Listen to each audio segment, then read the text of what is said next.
Mag-demonstrate tayo ng cheese milk mga kapuyat. Kung interesado kayo dito, tara, samahan niya akong gumawa. Ito ang ating mga ingredients. Nasa caption lang yung mga ingredients natin mga kapuyat. Una, maglagay tayo ng asukal, asin at saka tubig. Tunawin lang natin itong asin at saka tubig. Tapos isunod natin itong shortening at saka margarine. Tapos tunawin natin ulit.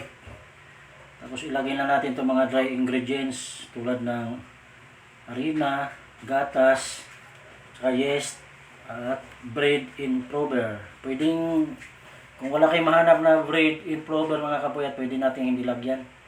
So ano lang, ihalo lang natin lahat ng mga ingredients. Pwede ito mano-mano, kung wala kayong mixer, pwede ito mano-mano.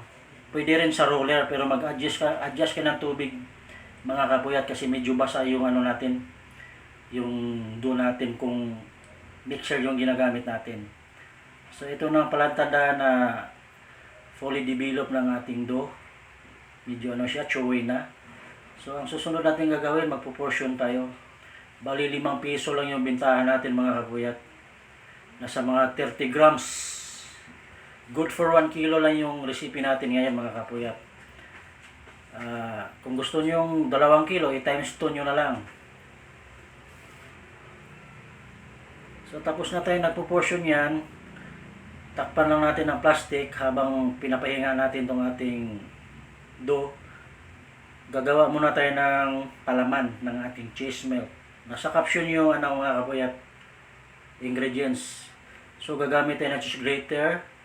Maglagay tayo ng margarine, asukal, at saka gatas, milk powder. Mix ko lang natin to mga kapuyat hanggang sa mabuo na ang ating mga ingredients na pinaghalo-halo. So tapos na tayong nagmi-mix ng ating palaman.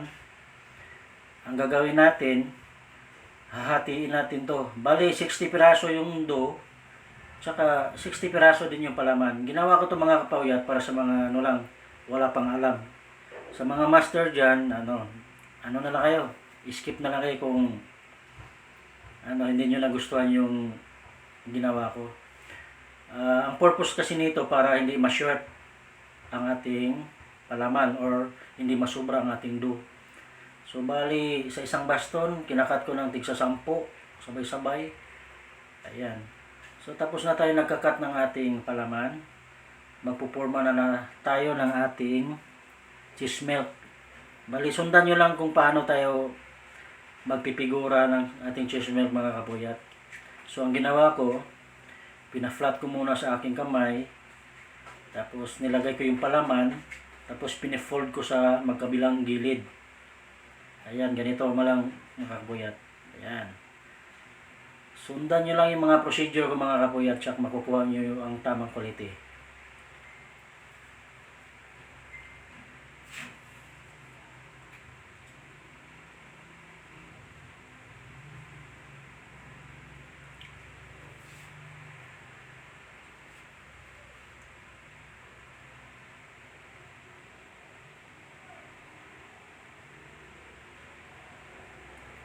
So, tapos na tayo nagpipigura ng ating cheese milk mga kapuyat. Ito na yung natapos natin. Bali 60 piraso. So, ang gagawin natin, ipalsahin natin dito sa ating proofing rack. Mga 2 oras. Ayan. So, pagkatapos ng mga 2 oras, ito na siya mga kapuyat. Bali, lang tayo, gagamit tayo ng itlog. Pwede siya filled milk na ibap. So wala tayong filled milk na ibap, itlog na lang. Babanyahan natin to lahat. Pagkatapos natin banyahan, syempre nagready na tayo ng doon. Pinapainit na natin yung oven na sa mga 180 degrees. Sasalang natin kagad mga kapuyat. At saka lulutuin natin sa 180 degrees na sa mga 10 minutes lang. So ito na, shortcut tayo. Luto ng ating cheese milk. Yan. Ito na yung finished product natin mga kapuyat na cheese milk. Thank you for watching mga kapuyat.